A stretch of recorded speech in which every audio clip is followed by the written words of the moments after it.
Hello everyone, it is so good to have you here. My name is Gemma Lonsdale. I am a prophet, a speaker, an author.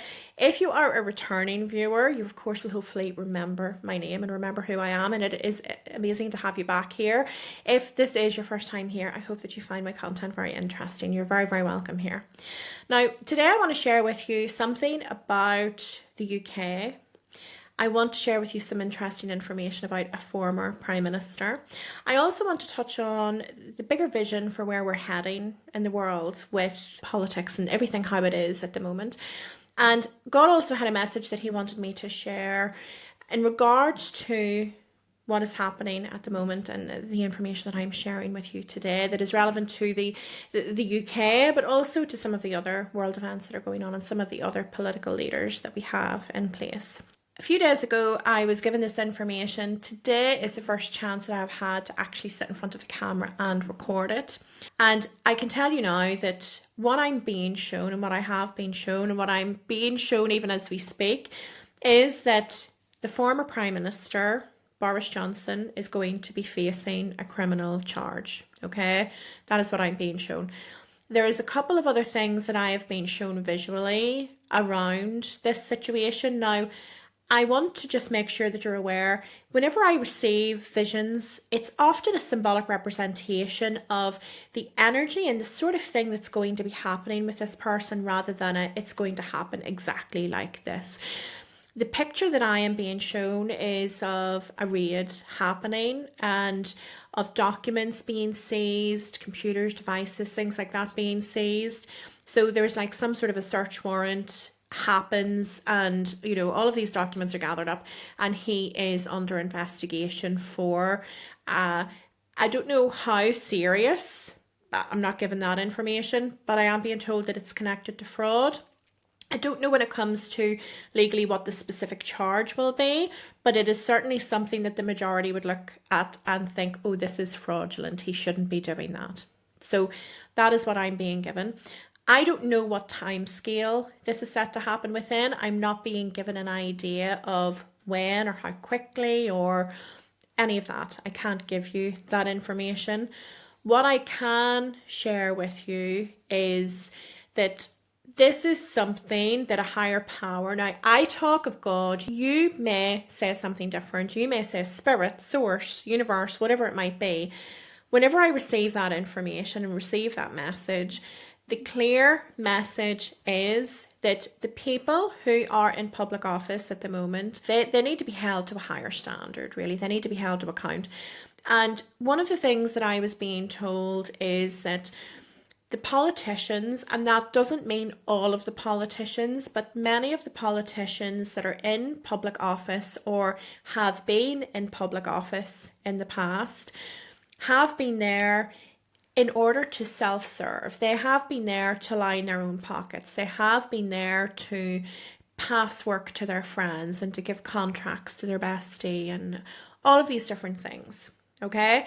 And that is not acceptable.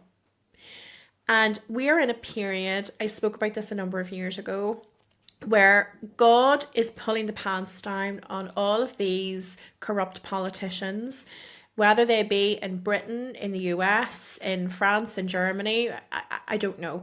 But I seem to get a lot for the US, and I also get information on the UK. But I know that I do get a lot more for the US than what I do for the UK.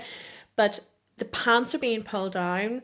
All of these corrupt politicians are being exposed. I don't know when this is happening. They will happen on God's timing. It's a divine timing thing. Things are coming to the surface. Things are coming to the forefront. And we are being called, as members of the general population, to change. We're being called to take more action. We're being called to have more interest in the political ecosystem that serves us, engage more with it, and select better people for positions of power. Because when someone is in a position of power, they should be setting the standard that we should be achieving or we should be aiming to achieve as individuals. That is how things should be. They should be almost on their pedestal, doing everything that they can to stay there, frightened that they might fall off. And they should be doing it with a righteous heart. They should be doing it because they want to help people.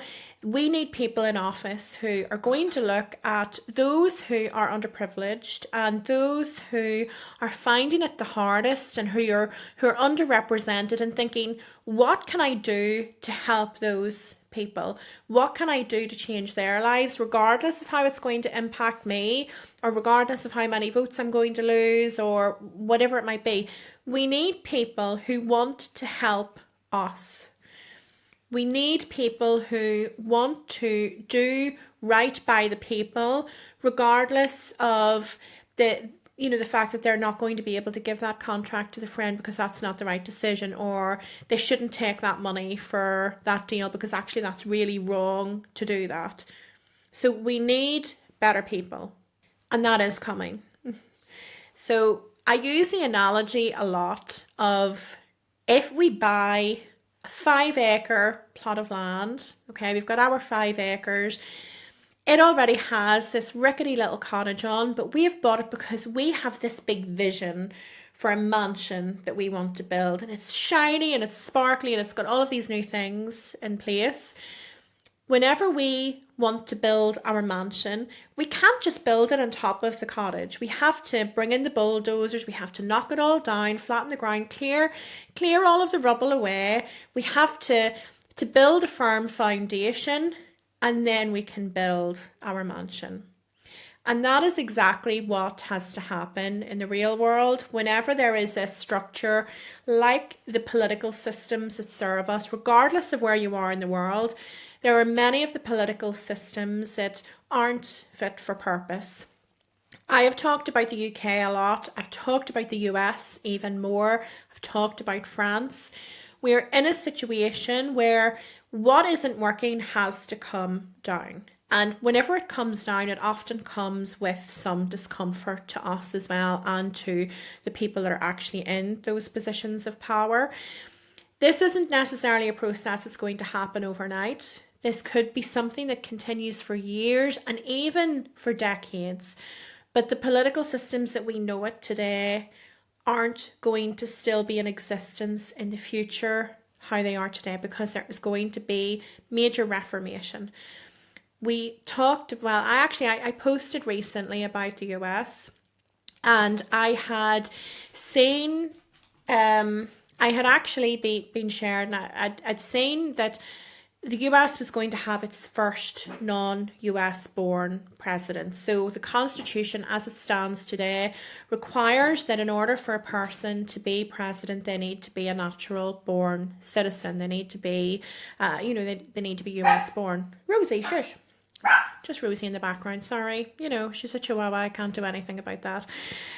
So this is what we're expecting to see in the US. Apologies, I've got distracted. This is what we're expecting to see in the US. And many of us are going to see this in our lifetime, this change in the Constitution that is going to see an outsider actually take up their seat. Now, from the comments in that video, I know that it is something that made a lot of people uncomfortable, and they thought, well, this must be that an outsider has to come in to take over. This isn't what we want. And actually, what we're not allowing for in that time is that we don't see what we're going to want in the future. We think that we will want what we want today. But what I'm actually seeing is that this is a really welcome change, that this is a change that the people in the US will actually welcome. And the same can be said for the UK as well. We are going to be experiencing major reforms and major changes. I can't give you the timeline over what we're going to be looking at for that, but there is change coming. There is positive change coming. I can see it, and so much of what I've already seen and talked about has come to pass and come to fruition, so I know that it is coming.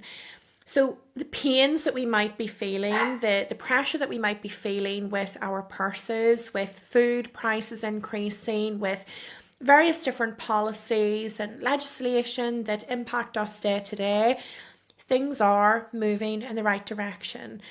We're moving towards a revolution, essentially. And I don't know what that's going to look like, but I know that the discomfort that we feel in that process And even the discomfort that we feel today is coming to a positive end. We are making positive changes that are going to reform our lives and going to reform the lives of the people that we love as well. So there's some really major positive changes that are coming into play.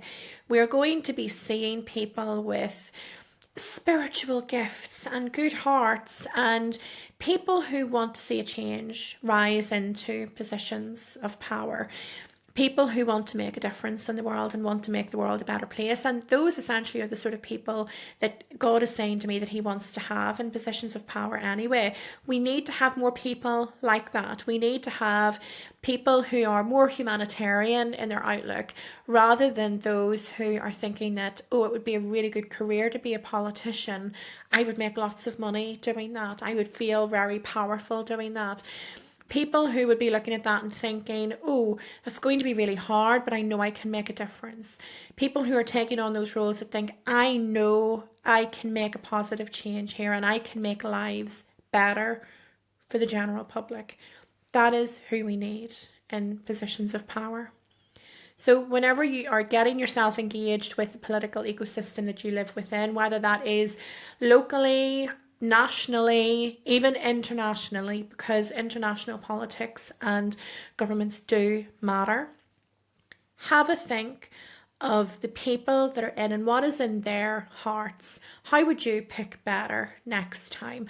What would you be looking for in the sort of person that you want to put in power? And I don't even mean looking with your eyes or hearing with your ears. Feel it in your body. I am spiritually gifted, and I know that many of you watching won't necessarily be able to see things and hear things the way that I can, but we all have a connection to this higher power, to this source that governs over us. And we can all feel whenever things are off or whenever somebody's intentions aren't quite right, they're not quite matching their words. We all have that ability. So the more that we tune into that, the more that we can actually feel our way through things intuitively. Okay, so use that, hone it, polish it. The more you use it, the more you trust it, the more accurate it will become. Okay, so I want to leave that with you. I will obviously come back and share any additional information that does come through about this and about anything else as well. I hope that you enjoyed that.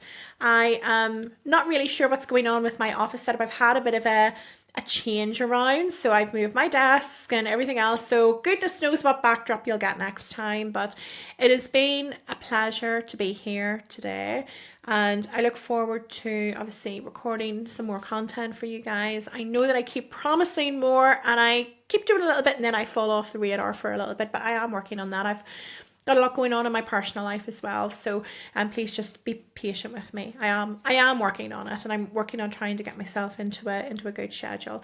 But it has been a pleasure to have you here, and I look forward to speaking to you again, and I will be online to check out the comments in the next few days as well.